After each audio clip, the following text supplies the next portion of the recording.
You will hear a woman phoning the local council about an abandoned vehicle. First, you have some time to look at questions 1 to 6.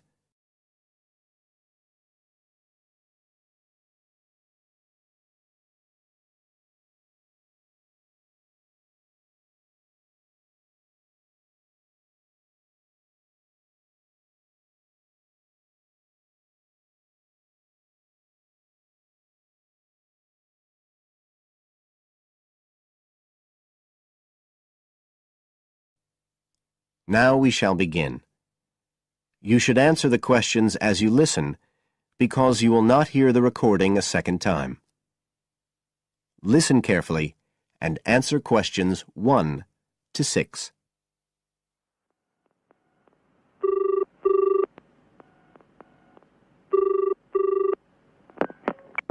Environmental Health Department, Paul speaking. Oh, hello. I wanted to report a vehicle that's been left parked near where I live. I think it's been abandoned. I wondered if the council could arrange to get it towed away. Have I got through to the right department? Yes, you have. If I could just take a few details. Your name, please? Mrs. Shefford. Thank you. It's not my vehicle, though. I just thought someone ought to report it. No, that's fine. What I need to do is take some details first, then we can decide what to do about the problem. Oh, I see. So the next thing I need to know is your address. Right, it's 41 Lower Green Street, Yes? Barrowdale. And the postcode's WH4 5JP. Fine. And if I could just ask for a telephone number. It's 01778 552387. I'm out quite a lot, but you can just leave a message on the answer phone if you need to. Or I could give you my mobile number. That's all right, don't worry. Now, could you tell me a little more about this vehicle? You say it's been abandoned. Well, it certainly looks like it. Can you give me an idea of where it is? Yes, it's near the main road that goes through Barrowdale. Is that the A69? Yes, that's right. Now, there's the primary school just towards the end of the village, and then next to that, next to the children's playground, there's a field, and it's in there. Oh. I wonder how it got in there. Well, there's a gate to allow farm machinery in and out. I thought something ought to be done about it. The children from the school might start playing in the vehicle and lock themselves in or something. Yes, you were quite right to report it. And what type of vehicle are we talking about here? It's a van, actually. You know, the sort with just a couple of little windows at the back. Right. You don't happen to know the make and model, do you? Oh, yes. I went and had a look and got all the details. I thought you might need them. I'm surprised the school hasn't contacted you about it. Anyway, I wrote the details down. Right. It's a Catala, and the model's a Flyer 2000. Is that Flyer? That's right. Very good. And the colour? Well, it's not all that easy to see because it's absolutely filthy. And actually, it looks as if it's had a paint job at some stage. It's blue, but you can just see white underneath where it's been scratched. Right. Well, I'll just make a note of the present colour, and if you could just tell me the vehicle number. Did you make a note of that? Oh, yes. It's S322GEC. Okay. Before you hear the rest of the conversation, you have some time to look at questions 7 to 10.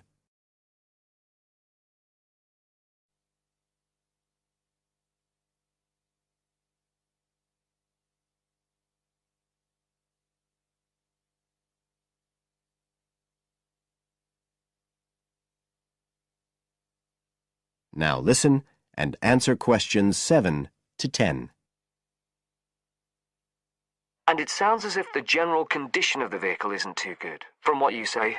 No, it's pretty poor. It wouldn't be drivable. It's got a flat tyre and there's a crack in the windscreen. I reckon someone just wanted to get rid of it. That's usually the way. It's been there for nearly a week. No, it must be 8 days. I remember it was a Sunday morning when I noticed it. It wasn't there the day before. I walk past it most days on the way to the shops. I'd have thought the school would have reported it. Does the field actually belong to the school? No, it's part of Hill Farm Estate. Right. I'll just make a note of that. And I don't suppose you have any information about who might own the vehicle? No, I've no idea. So what will you do now? Well, we'll come and have a look and see if we can trace the owner. And if we can't, the vehicle will be removed as rapidly as the law permits. It could be anything up to 20 days. One thing I should say, I'm quite sure this doesn't belong to anyone round here. I'd definitely recognise it if it was from someone who lived here. So you don't think it was anyone local? Right. I'd say at a guess we're looking at a stolen vehicle here. I did wonder if it might have been. You hear such a lot about car thieves nowadays. Well, we certainly will be looking into that possibility. Anyway, thank you for contacting us, Mrs. Shefford, and we'll keep you informed of what happens. Right. Thank you very much. Goodbye. Goodbye.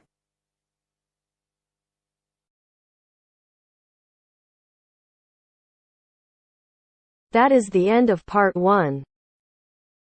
You now have half a minute to check your answers.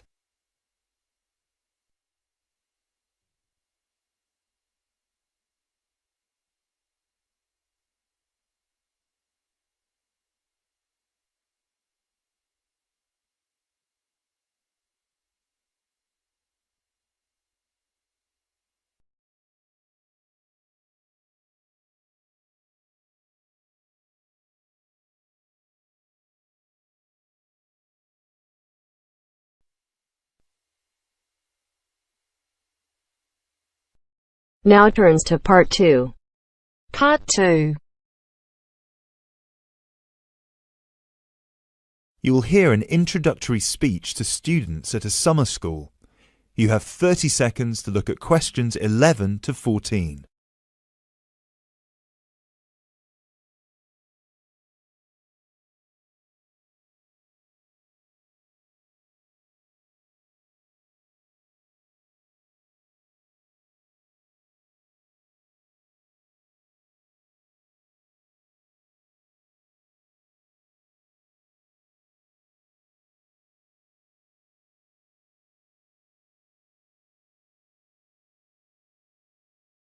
Good morning, everyone, and welcome to Climb Summer School.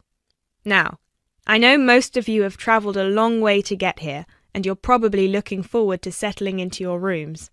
So I promise I won't keep you long, but we've got to get through this very brief induction just to make your stay here as pleasurable as possible. Now, as you can see, while we're located very close to the centre of London, we're actually quite cut off from the main road. And we've got plenty of space for our facilities and students. This was part of our founder's vision, Jasmine Climb, who thought that the best environment for teenage students would be a place that combines the comforts of a big cosmopolitan city with the beauty and serenity of a quiet, remote site. Now, back in 1983, when our school was founded, this all here was an abandoned warehouse, and the classes were held in the main building that you can see over there. There were no trees, no conifers surrounding the property. There wasn't even a main gate. It took years and a great deal of effort to get our school to where it is today. And I'm sure that if you take a look at page 34 in your brochures, where you can find a picture of what the school used to look like back then, you'll agree that the changes we've made are more than impressive. But it's not just the facilities that make Climb Summer School special, obviously, and I'm certain you already know this. Over the following 10 weeks, you'll receive an assortment of classes on a variety of topics, ranging from language, literature and poetry to creative writing, communication and project management. All of these modules have been designed to improve your chances of getting a place in the universities of your choice, while also giving you the opportunity to learn, excel, and of course, also socialise with people from all over the world. I can tell you, just among the 30 of you, we've got about 21 different nationalities. So what happens now? First of all, I'll be handing out a map of the premises for you to have a look at and explaining where everything is.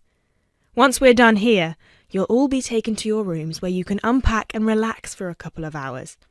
And later on, we'll be having our first activity of the day, a mix and match lunch in the main hall, where you'll have the chance to meet your new classmates. Later on in the afternoon, we'll be handing out your first project assignments and splitting you into teams. And tonight we'll be having our very first film night, starting with an early 20th century special.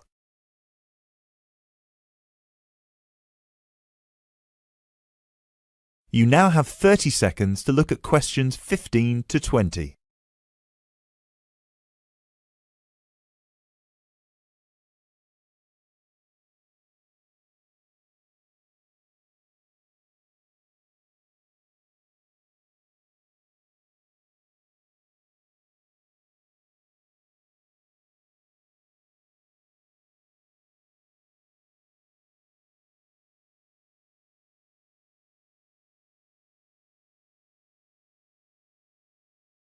So, let's get on with the map. You've already got a version of it in your brochures, so if you can open them to the last page so we can have a look. Very well. As I showed you before, the actual school is right over there in the middle. That's where you'll be having most of your classes. Adjacent to it, you'll find the main hall, which is where we'll be hosting most events, such as today's lunch. On the left from the main building, you'll find a smaller building, which is where the accommodation and welfare offices are located. This is labelled as the garden office at the front, and it's easy to spot because it has a green door. Each of you is assigned to a different residence hall. We've got 3 residence halls in total, 1 on the left and 2 on the right. The one right next to the garden office is Ursula Hall, named after our founder's sister, while the other 2 are Peter Hall and William Hall.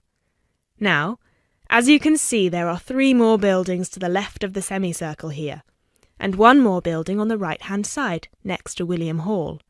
So that one, which is shaped a bit like a dome, is the pavilion. This is where all your letters will be delivered, and in the basement floor you'll also find a laundrette. Please make sure you've got plenty of £1 coins, as you'll need one for the washing machine and another for the dryer. And that row of buildings on the left, the one closest to us here at the gate, is the canteen, where you'll be able to buy snacks as well as breakfast, lunch and dinner, on days when we don't have an event with food provided.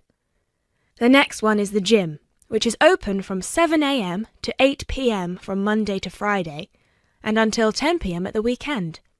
And the last building, right over there, is the study centre, where you'll find plenty of computers and books, as well as a great selection of DVDs and magazines that you can borrow with only a small refundable deposit of £5.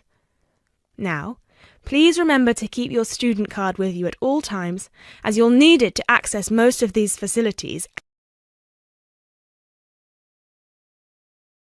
That is the end of part 2. You now have half a minute to check your answers.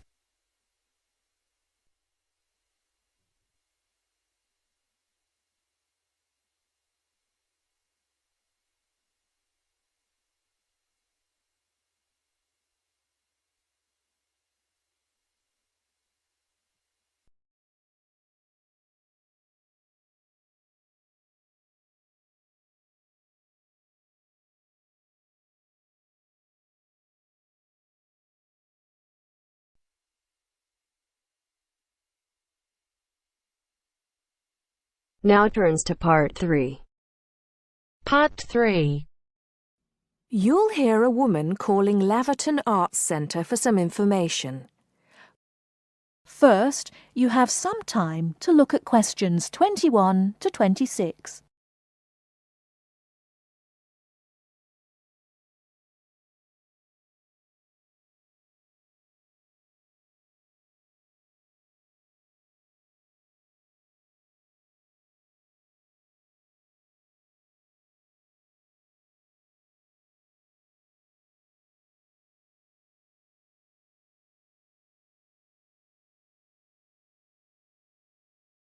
Now listen carefully and answer questions 21 to 26. Laverton Arts Centre. How can I help you? Hello. I've been to the Arts Centre a few times recently, and I understand you have this scheme for regular visitors. The Friends of Laverton Arts Centre. Yes, that's right. I wonder if you could tell me a little about it. I mean, how much it costs and what benefits it offers, things like that. Certainly. Well, first of all, the good news is that we've recently changed the scheme. It used to cost £15 a year, but now it's free. All you have to do is fill in an application form. You can either come to the Arts Centre and do that here, or you can go to our website and apply online. And so what are the benefits of joining? There are actually quite a few. As a friend of Laverton Arts Centre, you'll receive a newsletter every 3 months with information on all the forthcoming events. That sounds useful. You also get priority booking for shows and concerts in the main theatre. Can you explain how that works exactly? Yes.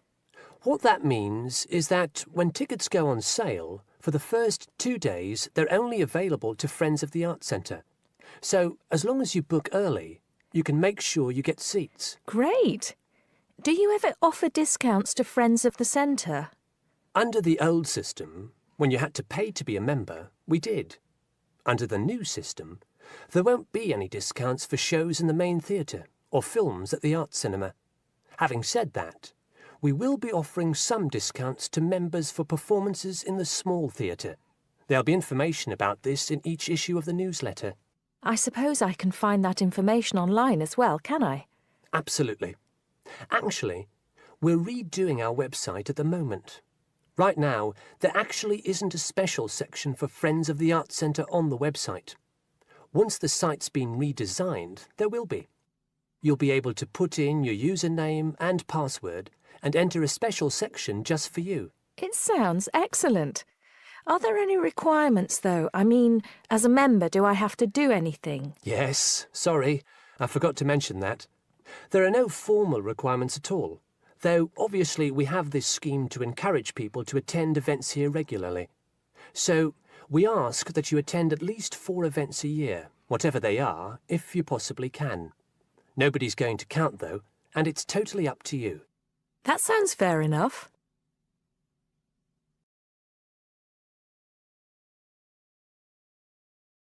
Before you hear the rest of the talk, you have some time to look at questions 27 to 30.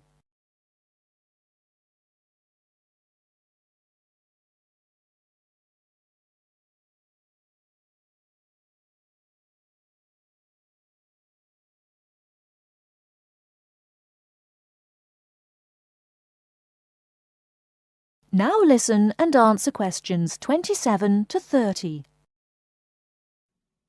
While you're here, we're actually conducting a short survey of people who phone up the Arts Centre. Would you mind if I asked you a few questions? It'll only take a couple of minutes. Sure, no problem. Thanks a lot. So, how many times have you visited Laverton Arts Centre in the last 6 months? Well, I've only lived in the area for the last 4 months, so not that many times. 3, I suppose. Yes, that's right. Fine. And how did you first find out about the Arts Centre? Let me think. Oh, yes, a friend invited me to a concert, and I came with her. Have you ever seen a film at the Arts Cinema here? No, I haven't, to be honest. In fact, until you mentioned it earlier, I didn't realise you even had a cinema. One more question. If we offered a free tour of the Arts Centre, including things such as going backstage to look at the dressing rooms, would you be interested in going on it? Oh, yes, definitely. I think a tour like that would be very interesting. I'd even pay for it. That's great. Thank you very much for your time. Thank you.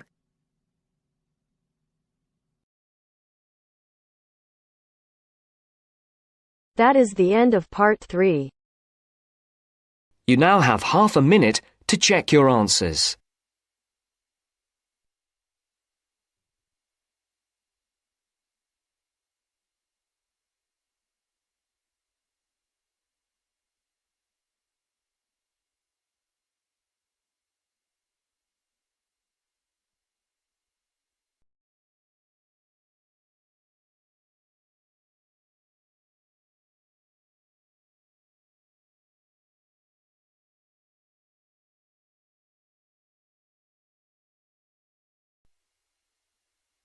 Now turns to Part 4. Part 4. You will hear a lecture about English language. You have 30 seconds to look at questions 31 to 37.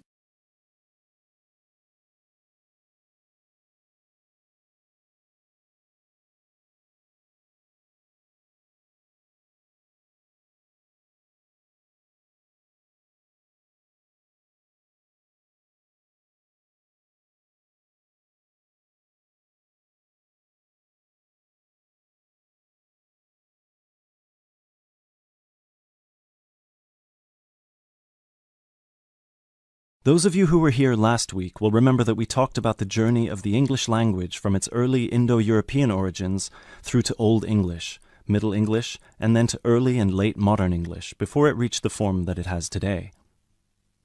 Today, we will be continuing that theme by focusing on the future of the English language and all the places it might go from here. There are about 2.1 billion people around the world who can speak English. Out of these, only 400 million are native speakers, which means that 4 in 5 English speakers are non-natives. This is obviously quite an impressive number, considering that just 2 centuries ago, in 1801, there were only about 20 million speakers of English around the world, and languages like French and German were ahead of English in terms of how many people were using them. But what does it mean? What it means is that the future of the English language doesn't really depend on its native speakers, but on that massive number of non-native speakers learning it around the world. Has anyone heard the term pidgin before, or Creole? A pidgin is a simplified version of a language which acts as a bridge between two people who don't have a common language, allowing them to communicate with each other. While a Creole is a language that evolves from a pidgin, with the difference that it is fully formed with clear grammatical rules and vocabulary. There are currently dozens of pidgin and Creole languages based on English around the world, for example, Nigerian pidgin or Jamaican patois. These languages are also known as Englishes. What's interesting about these Englishes is how different they sound to, for lack of a better term, proper English. Take the word trousers, for instance. In Sheng, which is a Kenyan Creole language, they're called longi because they're long. But even versions of English that are recognized as official variations or dialects still differ greatly from each other. Americans and Jamaicans would call the back of a car where you store your luggage the trunk. Britons, Australians, Canadians, and other Commonwealth countries would call it the boot. A subway in the UK is a tunnel under a road that allows pedestrians to cross safely. In the US, it's an underground train. You might think of these differences as minute, but when you take into account the dozens of different versions of English out there, a very intriguing parallel arises with another language from the past: Latin. Latin, too, used to be a lingua franca. Nowadays, it's all but dead, spoken only by a few clerics and scholars. At some point in history, it splintered into various different languages which became known as Romance languages. For example, Spanish, Italian, or French. There are some that theorize that the same thing might happen to English in the near or distant future, that all these Englishes we have today in different countries will continue to develop, so pidgins will turn into Creole languages, and Creole languages will turn into just languages, and English itself, as we know it today, will disappear, or become less and less important. It's an interesting theory, if nothing else. You now have 30 seconds to look at questions 38 to 40.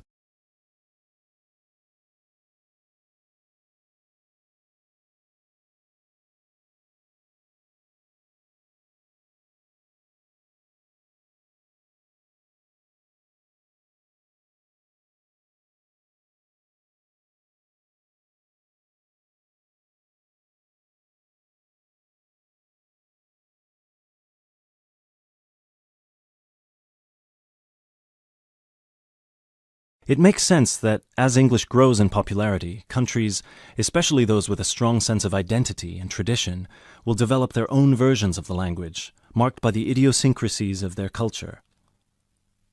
Just think of the contribution of dialects such as Jamaican or South African English. In the past 50 years alone, they've added about 25,000 words to the English language. Most of these related to a local context that wouldn't have existed in English before the spread of colonialism. In terms of numbers, just those are enough for a brand new language. There are some flaws to this theory too, however. While it's true that Latin and English have a lot of similarities in terms of how they developed or have developed throughout history, there is one big difference. We currently live in an era of globalization. Today, you can be in India and stream an American film or TV series in seconds. You can be in Nigeria and listen to British music. You can be in Brazil and read a novel from an Australian author. Just a few centuries ago, this was unthinkable. So what's the other way that English could go? According to some experts, there's the possibility that it could maintain its status as the world's global language, but with a few differences. Already today, most conversations in English occur between non-native speakers. While many of these might be fluent, the majority probably only have an intermediate understanding of the language, devoid of the nuances, colloquialisms, and complex collocations that native speakers employ in their interactions. This means that over time, English could turn into some sort of world speak, the official lingua franca for the entire world, but in a simplified form. Some scholars have even started trying to develop that version of English by selecting the most useful words in the English vocabulary for non-native speakers to learn. Robert McCrum has compiled a comprehensive list of 1,500 words, for example, a version of English that he calls Globish. And what about traditional native speaker English? It might continue to exist, but lose its popularity, as the previous theory suggests. There are many more theories about the future of the English language, of course. I've only focused on the two main ones because they clearly demonstrate our uncertainty when it comes to how this beautiful language will develop. English is in a unique, unprecedented position. No other language has achieved the same levels of popularity in human history, especially in terms of non-native speakers. So, as this is clearly uncharted territory, only time will be able to tell us what will happen. That is the end of part 4.